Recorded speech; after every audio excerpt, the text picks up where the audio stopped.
Hello. Can everybody see me? This is our first time on MedEdits doing a YouTube live video. So I'm hoping that we won't have any technical difficulties, but if you could all just kind of write in the chat if you can see me and if you can hear me, that would be awesome. And I'm going to be sort of double checking this on my phone as well, and checking with our tech people to see that that I'm live and that you can see me. Are we good?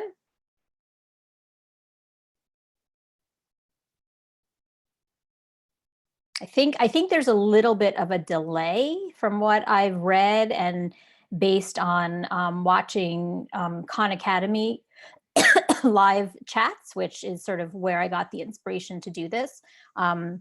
So I'm pretty sure that there's going to be a bit of a delay in terms of what I'm doing here on Zoom and when you're actually seeing the video. Are we good? Yeah. Okay, awesome. Okay, so my name is Dr. Jessica Friedman, and you know, I may know some of you, and some of you may be new to me and new to MedEdits. But I am the founder and chair of MedEdits Medical Admissions. I'm really happy that you have found our YouTube channel because we've certainly been trying to do a lot to improve the content that we're providing to applicants to medical school, pre-medical students, residency applicants, fellowship applicants, and you know, if you ever have any suggestions for content that I might, you know, put out there, you know, please let me know. I'm always looking for feedback from our students and, you know, from our YouTube watchers about what we can do to help you. So, you know, just a little bit about me. I was on faculty at the Mount Sinai School of Medicine until about 13 years ago, when I founded MedEdits at Mount Sinai. I was an emergency physician. I was on numerous medical school, residency, and hospital committees.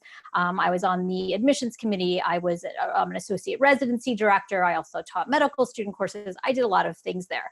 And when I left Mount Sinai, I founded MedEdits and continued practicing in the community. MedEdits has grown tremendously over the past 13 years and continues to grow. And so we're really happy about that. And, you know, through my work with MedEdits and through my faculty's work with MedEdits, we've really learned a lot about the huge spectrum of medical education, the different paths people take.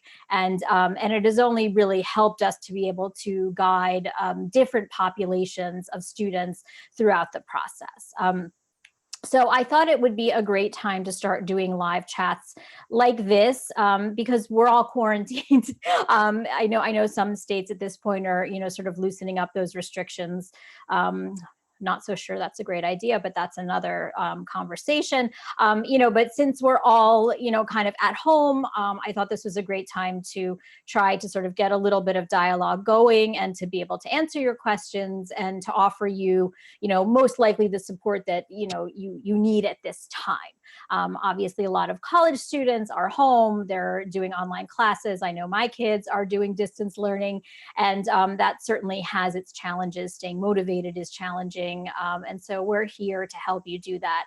If you're a current medical student, you are also probably doing virtual classes. Maybe you've been pulled from your clinical rotations. This is especially stressful right now for third-year medical students who will be moving into the residency admission cycle this summer. And so we understand, you know, that that's a particularly stressful sort of time. A lot of fourth years, depending on where you live, have been given the opportunity to graduate medical school early, to care for COVID patients. And, you know, congratulations to everybody who has graduated from medical school and who has opted to do that. You know, that's a tremendous service to our patients. And certainly it's a great way to start your medical training. So, so congratulations on that. But, you know, the big news right now is Amcas Open today, you know, which is always sort of annually a big deal when Amcas opens. It's the time at which you can start, you know, entering all of your information in the medical school application system. For those of you who don't know, Amcas is the primary application service for allopathic medical schools in the United States, except for some medical schools in Texas, which you apply to through TMD-SAS. So Amcas opened today, so that's a big deal. So students can start, entering all their biographical data and their coursework, and can start, formally requesting their letters of reference and their letter packets. And, most of the students we're working with at this point are not yet done with their personal statements and their work and activities entries. But if you are done with those, if you started, way in advance, you certainly can start entering that information into Amcas as well. And AA Comus opens up later in the week. As most of you know who are applying to medical school, Amcas has delayed their submission of processed applications to medical schools by 2 weeks. There's also a lot of talk about the MCAT for students who have not yet taken their MCAT or who are planning on retaking their MCAT. The Mcat registration for the remainder of the dates in 2020 is opening up on May 7th. And the MCAT, the AMC, just announced that they will be opening up sometime between 6 a.m. and 12 p.m. So that's a broad range. They're originally saying they weren't going to be giving any idea of when they were opening up for registration, but now they're giving that range. And they will be announcing when they open on Twitter. So for students who will be registering for an MCAT who don't already have a date between May 29th and the end of September, they'll be able to do that on May 7th. And certainly, as you've seen in my other videos that I've posted, we encourage you to to register as early as possible, because the system is definitely going to be busy. And in order to get one of your first choice date and time slots, you really want to log into the system as soon as you can, as early as you can. As you know, on each MCAT test date, there are going to be 3 testing administrations, one very early morning, one midday, one early evening, and most students are going to have a personal preference in terms of which of what those 3 times they prefer. So, we are recommending that if students are applying this cycle, that the latest date they take the MCAT is August 1st, because the score, the score release date is only going to be 2 weeks, from June 19th through August 1st. And so if you take an August 1st test, your score and sort of your secondary essay can sort of both hit the admissions offices at the same time, meaning that it's unlikely to in any significant way delay review of your application. So at this point, I'm going to open it up, 2 questions, and I have, I think that we also have a Facebook going. People might be entering questions there, but I'm going to open it up. 2 questions. I can't see the questions unless maybe I can actually get onto YouTube. Okay, you can see me, right? Okay. Okay, how can you find out the acceptance rate for specific schools by GPA and MCAT? Amcas reports this data for all schools and not for specific schools.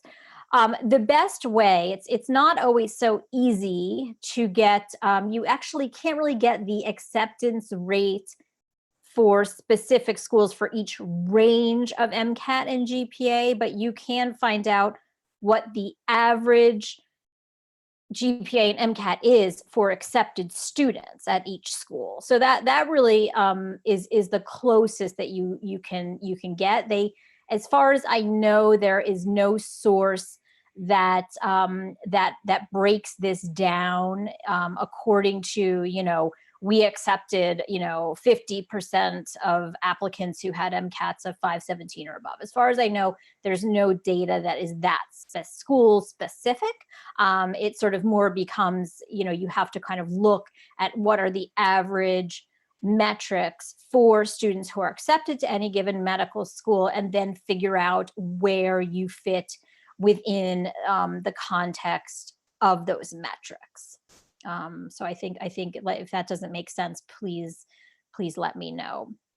Some other questions that we have gotten literally today are, what is, if I already have one MCAT score, and this is a very, very tough question, and we've been getting this question a lot, but if I already have one MCAT score and I was planning on retaking the MCAT in an attempt to bump that score, when should I be submitting my application?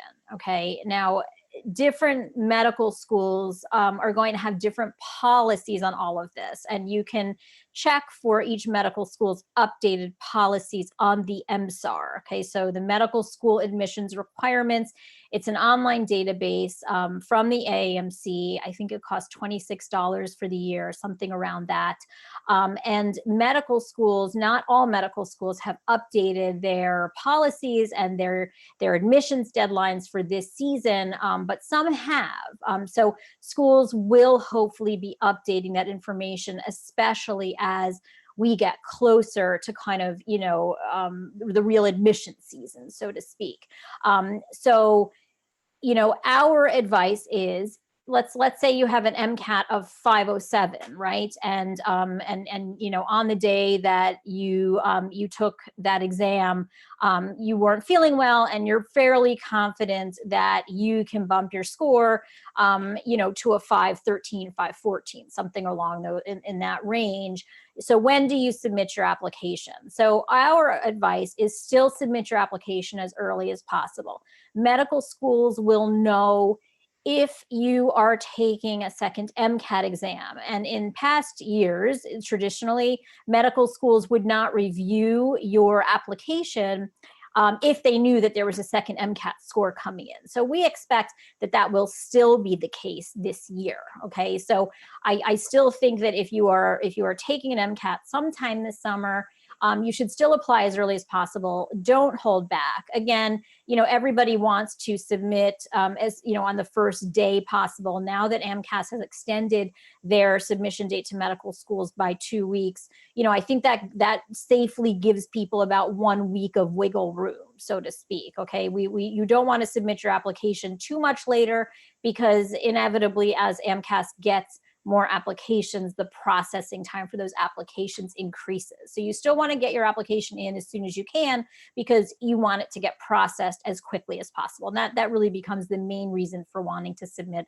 early this year. It's not so much that you want to be one of the first applications to medical schools. The medical schools, because this process is going to be longer, is going to get a larger initial bolus, so to speak, medical terms, of applications initially than they have in previous years, right? So you want to make sure that your application is part of that first wave of applications to go to medical schools. And why is that? It's because the vast majority of medical schools in the United States still send out secondary essays automatically.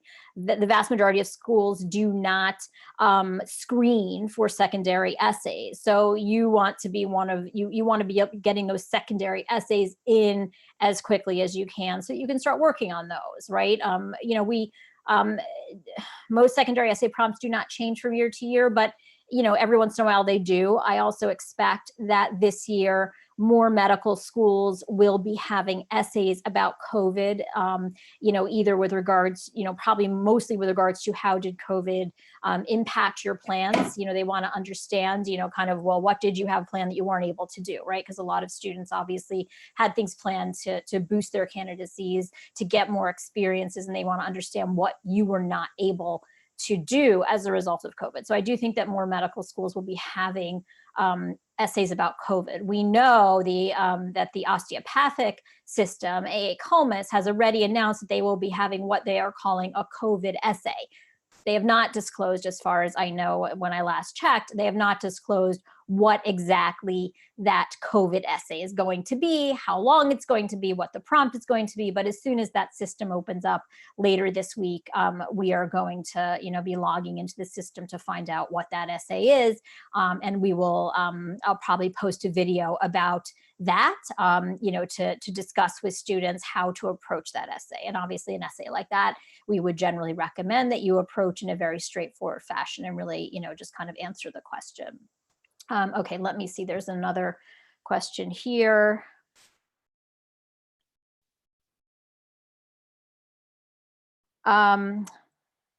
Okay. Oh, there are a bunch of questions. Okay. Um, okay, this is a good question. Since I don't, sorry, I'm sorry, I didn't realize how many questions there were here. Since I don't have an MCAT score, should I just delay until next cycle and just start editing my personal statement activity list and pre-writing secondaries? Our advice, if you don't have an MCAT score, there are one of two scenarios here. You're either going to take it this summer, and if you are going to take the MCAT this summer, and if you're poised and prepared to study and to take the MCAT and do well this summer, and you plan on applying this year, then you should stay the course. Don't deviate from your plan of applying this year if that was originally your plan to begin with, because of what's going on in the MCAT. Okay, we anticipate that it's possible that numbers of applicants could go down this year, right? Because there will be some students who are going to be scared off by everything that's happening, and they're not going to be submitting applications. But if things are less competitive this year, it makes sense that they might be more competitive next year. Okay, so if your original plan was to apply this cycle, take the MCAT this summer, and don't veer away from that plan. Okay, another thing is, medical schools, you've probably heard about holistic admissions, reviewing applications holistically, looking beyond the numbers. And, there's been a big push to review applications more holistically. And our experience, just based on what we're seeing with our students over the past year or two, we feel medical schools are kind of, the pendulum is swinging slightly the other way, that schools are becoming less holistic and more numbers focused. Okay. We anticipate that if there's any year that there's going to be truly holistic review, this is the year, because medical schools are really trying to work with students. They're really trying to be forgiving in this whole process and understanding of what's going on. And I also just think, this entire pandemic has sort of humbled everybody. If there's any year that there's going to actually be holistic review, this is the year that that's going to happen. So that's something else to keep in mind. Second part of this question is, if you are planning on applying next year, don't start working on your application now. It's too early. What you do over the course of this year is going to be important. A year when you're in your early 20s, there's always growth, there's always maturation, and you want those experiences to be reflected in your personal statement. Now, in terms of application entries, work and activities for MCAS, for TMDS, or for AA-COMIS, if you have activities that you've already done, and you're not participating in those activities any longer, certainly you could start those write-ups, because that's not changing. It's possible sometimes your viewpoint about a specific experience could grow, but there's nothing wrong with starting to work on those experience entries, those work and activities entries. Okay, someone asked, if I'm a reapplicant, I was wondering, should I change all of my activities, or can I use the ones I used last year? We do not recommend that. We don't tell students that they have to rewrite all their application entries. Obviously your experiences are your experiences. So if, assuming that when you read your application entries, you don't have sort of more thoughts about it. You don't sort of say to yourself, oh, wait, there was something I forgot to include, or, oh my goodness, what about this observation? I didn't actually write about that last year. So you should read through all of your application entries that you submitted last year with fresh eyes, and ask yourself if there's anything you would want to add. Obviously, if you are a reapplicant over the course of this year, you've probably participated in things that you now would like to add to your application, in which case, depending on how many experiences you entered last year, you might have to bump some of those experiences, or you might have to merge some, depending on if there are certain categories that you can merge, which is definitely something that we encourage students to do. So let me just see. Here's a question I see here. I have a 3.57 BCPM and a 3.65 cumulative. I plan on applying this cycle, although I will turn 20 in December. Would I be a strong candidate for mid-tier schools?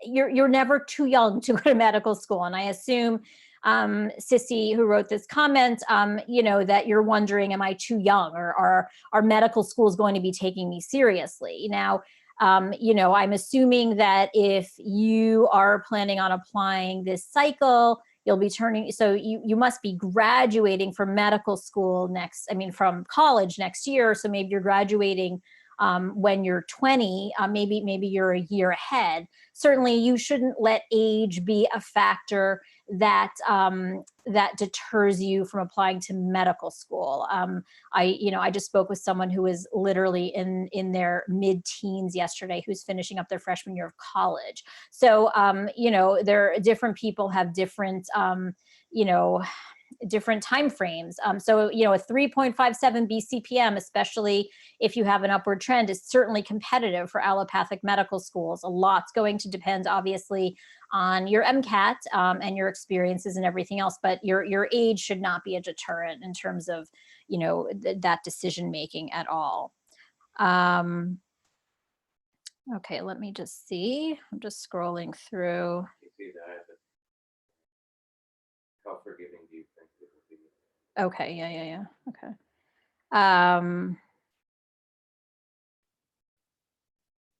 Okay, so this is actually a good question. I'm a year from when I plan to take the MCAT.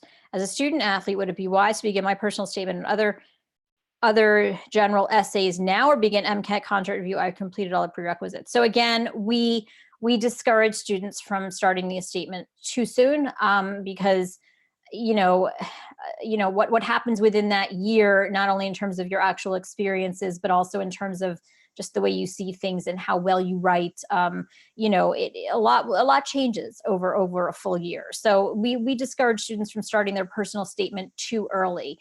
The earliest that we recommend starting a personal statement, again, depending on what experiences the student is having, is January of the application year. So the earliest that we really start working with our students when they're applying is January of the application year. So if you're a student athlete, that's amazing.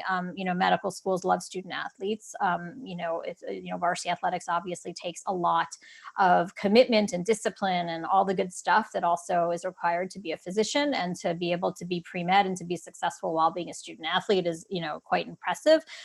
So I would say that for somebody like this, and this is Sophia who wrote this in, think about taking the MCAT in the fall, right? So if you've completed all your prerequisites, why not study this summer and really devote this summer, since there's potentially not going to be much else to do, really devote this summer to studying for the MCAT, and take the MCAT in the fall when you get to take a much shorter exam, right? Because the MCAT has been shortened to only, 5 hours and 15 minutes of content time, versus more than 7 hours. And the scoring is not shifting, the studying is not shifting, the time per question is not shifting. So why not take advantage of that shorter test time if you can take advantage of that, obviously we're encouraging students to kind of take the early slots are the students who are applying this year, and to leave those dates for the students who are applying this year. But certainly this is actually for someone who's applying next year and who's already taken all the prereqs. To me, that puts you in a great position to be able to take advantage of this shorter testing time. So how forgiving do you think medical schools will be with clinical hours this cycle? Medical schools are going to be forgiving with everything, okay? At MedEdits, we really discourage students from trying to collect a certain number of hours of anything, just because, our general rule is that, students should be, participating in activities that are valuable to them, and should not be focusing on absolute hours of time. So our general recommendations are, once an experience gets boring and once the learning has ceased, it's time to find something else to do. Someone just, I'm sorry, but someone just typed into the office hours onto YouTube. Has this started? It's live, right? Yeah, I see it. Okay. All right. If there are any technical difficulties, I apologize. This is our first time doing this. Obviously, we will get better with this as time goes on. And there will be a recording of this that, should post to YouTube. So it should not be an issue. But someone did write on that they can't see what's happening. So, okay. Okay, so this is actually a good question. For the 15 activities section of the app, what is the minimum hours that can be considered a separate activity in this list? Again, we don't like to focus on hours. If something was really, really meaningful to you, right, and significant enough that you include it, that you should include it, then you should include it. You shouldn't sort of not include something just because you don't have 200 hours that you have participated in the experience. Let's say there was something you did, let's say you shadowed somebody for a week or something during a spring break for, 3 to 4 hours a day, and you did it for 5 days, right? It's not a huge number of hours, but maybe for whatever reason, that experience was really pivotal in sort of, kind of putting you on a certain path, or, establishing an interest in a specific specialty or something of that nature. So again, we look at the quality of the experience and not the quantity of the experience.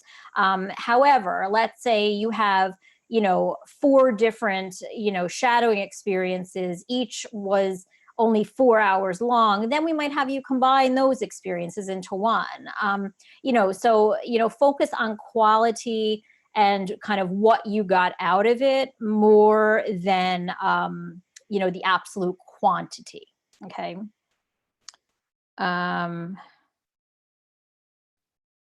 Okay, I haven't registered for the MCAT yet, but I intend to register for the first week of July. I should be okay, right? Mcat registration opens May 7th. We have no idea what's going to be happening with regards to that registration system. In theory, yes, you should be okay. What we're recommending, and you can see this guidance on, I think, the most recent video that I put up, have a few backup dates kind of at the ready, just because we don't know, we don't know Pearson VUE Center wise, how many students they're going to be having in Pearson VUE Centers at any one time. So we don't know how many slots are going to be available at any given Pearson VUE Center. So we recommend that before registration, you have all your ducks in a row. So which Pearson VUE Centers you can get to, let's say, which time of day you want. I don't think that should vary much. And then let's say you have, at least three dates, or 3 different separate date time combinations, at least, just in case once you actually log into the system and you're able to access all those different options, that one of those options that you want, one of your choices, is available. You should be okay. But again, I don't think anybody can say this for certain. And I think on May 7th, we're all going to have a much better idea of how that registration process went, obviously. Okay, are you seeing any more questions on your end? There's a question about the MSAR. Should I buy the 2-year MSAR now or wait until next year to buy the 1-year MSAR? This year's MSAR is going to be very, very specific to this year. The only reason that is worth buying the MSAR for this year is to get a sense of where you're competitive. The MSAR has the most valuable data. So if you have all of your data points already, or you have a sense of, where's your GPA going to end up, what does your MCAT look like, or what do you think it's going to look like?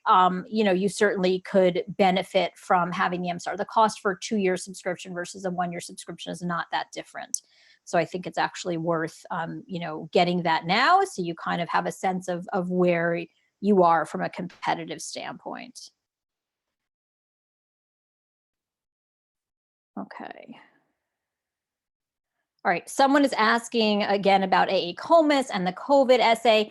As I mentioned earlier, we do not know what the AA-COMIS COVID essay is going to look like. AA-COMIS sort of just made a statement, that they're going to have a COVID essay, but we don't know what that's going to be. I'd imagine it's going to be a pretty straightforward essay, like I think some of the medical schools will also be having secondary essays about COVID. So if you are someone who's applying to both AA AACOMAS and AMCAS, you probably want to take that AACOMAS COVID essay, whatever that ends up shaping up to be, and you might be able to, recycle that for some of your secondary essays for medical schools. So I think that about wraps it up for today.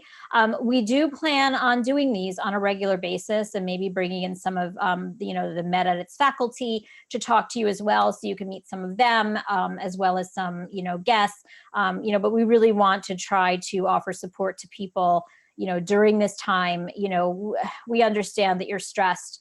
Our students are definitely this is a stressful process whenever you do it. And certainly our students are even, kind of a little bit more on edge right now, I would say, understandably so. Don't worry about the things that are canceled this summer. The med schools get it. And everybody's really trying to work together to make this as easy as it can be under the circumstances. Okay. We need to be thinking about, okay, what's going to happen if for any reason the MCAT gets further delayed. Some med schools, especially the California schools, have been excellent about this. They've, basically said that, if students aren't able to take the MCAT by October, they're going to sort of reconsider how to evaluate people. The possibility of virtual interviews is kind of something that is a real reality. Maybe it's, if you live close to a medical school, maybe they'll have real in-person interviews, but, we have to see what happens with the interview season. Something like MMI interviews, it's possible MMIs won't be happening this season. I could see that, all medical schools converting to traditional interviews, so there's a lot of things that are really in flux, and, so it's just important for everyone to kind of just stay as loose as possible with all of this. We will be keeping you up to date on the things that you should know and that you need to know. So please subscribe to our YouTube channel, watch the videos. And if there's anything that you would like me to discuss, email me. You can email me, jfriedmanmd@mededits.com. I'm always happy to hear from students and to find out, what we can do to, kind of get the word out about, I apologize for the phone. We're open all the time here. Anyway, so, I always like to know how we can further assist you. So feel free to email me. Of course, you can also post questions on the YouTube channel, on the comments, and good luck to everybody. This is an unprecedented time, and we will all get through, and we are here to help you. Okay, so take care and good luck and have a good night, and thank you so much for tuning in tonight.